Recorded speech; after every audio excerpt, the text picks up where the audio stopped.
Otep à tous, bien-aimés frères et sœurs. Mali, le défi du terrorisme en Afrique. C'est le titre du livre du colonel Alpha Yaya Sangaré, qui a été publié au cours de la semaine, il y a une semaine de cela. Et vous savez quoi? Monsieur, le fameux colonel, qui veut rendre justice aux victimes du terrorisme en tuant, en exposant, en assassinant les leaders qui les protègent. Monsieur Sangaré veut faire croire à la communauté internationale que lui, c'est le justicier, le gendarme du Mali, de l'Afrique, en matière de droits de l'homme. Monsieur Sangaré accuse l'armée malienne, mais c'est grave. Il accuse l'armée malienne d'exactions, de violations de droits de l'homme, sans donner aucune preuve. Monsieur Sangaré est en train d'inviter les Occidentaux à poursuivre Assimi Goïta et les 5 colonels, et même le gouvernement, le premier ministre Choguel Kokala Maïga et les membres de son gouvernement. C'est-à-dire que c'est une catastrophe de voir un colonel de l'armée trahir son peuple à ce point. Je comprends qu'il a besoin d'argent quand on a dû lui proposer une maison aux États-Unis, en France et autres, d'ailleurs bientôt. C'est sûr que si on le libère, la première des choses, c'est qu'il va s'exiler pour aller faire l'opposition après avoir trahi un peuple. Il veut être opposant pour que demain il demande à prendre le pouvoir aussi, lui aussi. C'est inhumain, c'est méchant, c'est criminel qu'un haut gradé de l'armée malienne puisse tomber si bas juste parce qu'il a besoin d'argent. C'est comme ça, c'est pour ça que l'Afrique n'évolue pas. C'est à cause des voyous comme ça. Ça, pour moi, c'est un voyou, c'est un criminel. L'Afrique n'évolue pas. Des traîtres. Quand vous voyez comme ça, c'est qu'on lui a donné l'argent. Bon, écoute, fais la chose, nous, on va te donner quelque chose. Ça, ce sont les Damiba. Mais un corps d'Amiba, c'était mieux. Je préfère un corps d'Amiba. Ah oui. Mais lui, là, tu prends l'armée de ton pays. Ah oui, il y a un exemple. Et c'est Bazoum, qui dit que son armée n'est rien du tout devant les Occidentaux. Il accuse l'armée française, et plutôt malienne. Il ne dit pas un seul mot sur la plainte de son pays, le Mali, contre l'armée française. Donc vous voyez très bien que c'est quelqu'un qui est guidé par un intérêt particulier. Sauver la France. Malheureusement pour lui, il est mal barré. Puisque la France, on ne peut plus la sauver. La chute là, c'est comme une pierre. Si vous êtes au 10e étage, dès que vous lâchez la pierre là, il faut qu'elle tombe par terre. Quiconque va chercher à la tenir va se brûler les doigts. Il va se casser les membres. Ah oui.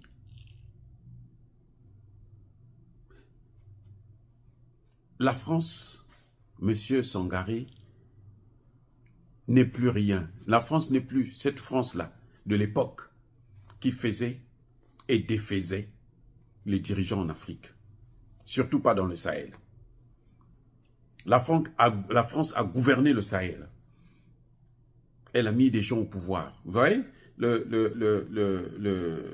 colonel qui avait fait le coup d'État contre ATT pour prendre le pouvoir, au nom des droits de l'homme, pour sauver le pays. Et qu'est-ce qu'il a fait? Ouais, dans la situation dans laquelle il a mis le pays pendant plus de 15 ans. En tout cas, j'allais dire 10 ans, depuis que Barkhane est arrivé. Et jusqu'aujourd'hui, le Mali est encore en train de se battre. Le budget de l'État malien est en train d'être viré, utilisé en grande partie pour la lutte contre le terrorisme, à cause d'un seul homme qui a fait un coup d'État contre un président qui, dans 3 mois, devrait laisser le pouvoir, juste parce qu'il voulait aider les Occidentaux à mener leur agenda. Ce monsieur, ce livre, s'il avait écrit un livre pour dire que, il faut que les Nations Unies puissent écouter le gouvernement malien sur la complicité de la France dans le soutien contre le terrorisme, on l'aurait acclamé, nous tous. La responsabilité. Ce n'est pas Assimi Goïta qui a mené le terrorisme au Mali ou dans le Sahel. Ce n'est pas Traoré, ce n'est pas Tchani. Eux, ils sont aussi, Assimi Goïta lui-même, là, c'est une victime du terrorisme. Monsieur Sangaré, si vous ne connaissez pas, si vous êtes un militaire sac au dos à qui on donne des galons comme ça, juste parce que, bon, on a duré longtemps, on est dans l'armée pendant 10 ans, 15 ans. Si vous êtes parti à l'école, vous avez étudié, vous avez été brillant à l'école, vous devrez comprendre ça. Et le premier devoir d'un militaire, c'est de protéger son armée. Je ne dis pas qu'il faut encourager les violations des droits de l'homme. Non, non, non, non, non, c'est pas ce que je dis. Je dis tout simplement que le devoir d'un militaire, c'est protéger son armée. S'il a constaté des violations des droits de l'homme, il aurait dû rencontrer. Il a de bonnes relations. Il est promotionnaire du ministre de l'administration du territoire. Il pouvait le rencontrer, parler avec lui, voilà telle situation. Et puis on a arrêté ces gens-là. On ouvrait une enquête, on les arrête et on les met hors état de nuire. Il ne donne aucune preuve. Il parle seulement. C'est juste quelqu'un qui a été mandaté pour salir l'armée malienne, encore une fois de plus. Mais vous savez, cette armée, on l'a salie depuis longtemps. Ce n'est pas aujourd'hui seulement. Mais qu'est-ce que les Français n'ont pas fait aux Nations Unies? Qu'est-ce qu'ils n'ont pas fait pour salir cette même armée? Alors, qu'est-ce qu'il veut? Il veut qu'on enlève l'armée afin que le Mali soit encore dans les mains des terroristes français, américains et autres. Non, mais c'est incroyable. Ça dit que d'un colonel de l'armée, lui, à mon avis, il ne peut plus être membre de l'armée. Il faut le radier de l'armée et puis le rétrograder. Il ne mérite pas le galant de colonel de l'armée. Parce que c'est un bandit, c'est un voyou. Quand tu veux parler des droits de l'homme dans la situation, dans la lutte contre le terrorisme au Mali, tu dois d'abord et avant tout évoquer qui a amené le terrorisme là. Comment l'armée malienne est arrivée là, l'armée française est arrivée au Mali.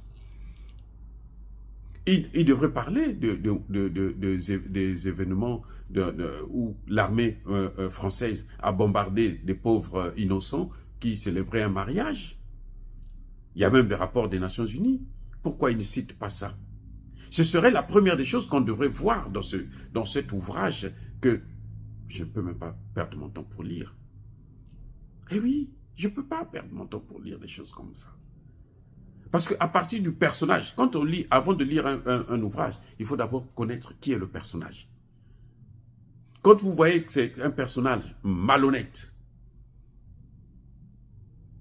qui est impartial, c'est-à-dire qu'il accuse l'armée malienne, il n'accuse pas l'armée française, il n'accuse pas l'armée américaine, il n'accuse pas l'OTAN qui a détruit la Libye, il n'accuse pas l'Algérie, le pays par lequel les terroristes ont quitté la Libye pour rentrer au nord du Mali.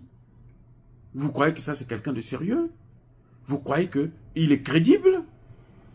Non, vous allez trouver des gens qui vont vous dire « Oh bon, c'est un intellectuel, il a écrit un livre, il faut le lire et tout. » Non, justement, c'est ça le problème que nous avons. Nous avons beaucoup d'intellectuels qui ne travaillent pas pour l'Afrique, qui travaillent contre l'Afrique, Et ça c'est un exemple palpable. C'est un exemple palpable. Parce que lui, bon, qu'est-ce qu'il cherche? L'objectif, c'est lequel? Et à qui profite le crime? Si on prend les 5 colonels, on les amène à la Cour pénale internationale, alors lui, il va avoir quoi? Ah, il pense que ça va faire de lui le président, à cause d'un livre pourri comme ça. Et c'est un intellectuel de salon. C'est quoi ça? C'est-à-dire que, moi je crois que c'est ça, ce qu'on appelle la haute trahison. Ça c'est le modèle type même de ce qu'on appelle la haute trahison. C'est ça, la haute trahison. Il expose toute une armée. Il veut salir toute une armée. Alors que cette armée vient de libérer Kidal, il y a 1 an seulement. Moins d'1 an. Vient de libérer la ville de Kidal et la région de Kidal. C'est une armée qui a stoppé l'avancée des terroristes, l'occupation par les Nations Unies, la force Barkhane, les États-Unis, ils étaient à Kidal, hein. Les terroristes, les Algériens qui soutiennent les terroristes, cette armée, tu vas venir la salir parce que tu es qui? Qui es-tu? Un hors-la-loi? Mais non, mais moi je crois que le gouvernement devrait être très, très, très sévère vis-à-vis de ce voyou. Il faut être très, très sévère. On ne fait jamais ça pour un État. Ah oui, un homme, un haut gradé de l'armée, qui vient, qui accuse. Mais lui, il était où? Ah, il était sur le terrain. Ok, s'il était sur le terrain, il n'a pas vu les violations des droits de l'homme des Français. Oh, mais dis donc. Mais il portait des lunettes ou quoi? Ou il n'avait pas ses lunettes et il était aveugle ou semi-aveugle. Il y a un problème grave. Ce que vous voyez là, c'est ce qui est en train de se passer au Congo démocratique. Nous accusons Tshisekedi, oui, parce que Tshisekedi ne fait pas ce qu'il faut faire. Mais le problème est très profond. Dans l'armée de Tshisekedi, là, il y a des gens comme celui-là. Eux, ils n'ont pas écrit des livres, mais eux, ils prennent des informations, ils donnent au Rwanda pour qu'on tue les militaires congolais, pour qu'on tue les compatriotes congolais, les Ouazalendo. Des généraux, y compris, je dis bien y compris des généraux dans l'armée du Congo démocratique. Voilà ce que c'est que les militaires africains. Heureusement qu'ils ne sont plus assez nombreux. Heureusement. Parce que s'ils étaient très nombreux, s'ils étaient majoritaires, c'est fini l'Afrique. On ne pouvait même pas espérer quoi que ce soit. Ce ne serait pas possible. C'est grave qu'un haut gradé puisse se comporter comme Sangaré s'est comporté. Et j'espère que la justice malienne sera sans pitié à son égard. Parce qu'il ne peut pas bénéficier d'aucune circonstance atténuante. Alors dire cela, c'est inciter à la haine ou à la violence. Non. Yabakole Hervé, Yamalem. Encore une fois de plus, moi je salue le travail formidable des FAMA et nous les encourageons à ne pas baisser le moral parce que nous sommes en guerre. C'est ça ce qu'on appelle la guerre asymétrique. La France a tout perdu au Mali, au Burkina et au Niger. Elle cherche par tous les voies et moyens. Elle mettra des moyens colossaux pour que des gens comme ce minable colonel puissent sortir des papiers pour ne rien dire en dehors de insulter, de critiquer, de diffamer une armée d'un État qui a fait ses preuves aujourd'hui dans la lutte contre le terrorisme et dans le respect des droits de l'homme. Soyez bénis, abondamment béni par le Dieu de Kémite et par nos ancêtres angélisés. Mais que tous ceux qui persécutent le continent africain le pillent et le déstabilisent, qu'ils soient noirs, blancs, chinois, arabes, juifs, indiens, qui qu'ils soient punis, maudits, foudroyés, neutralisés, écrasés, effacés par le Dieu de Kémite et par nos ancêtres angélisés. Vive l'Afrique éternelle, j'ai dit et j'assume.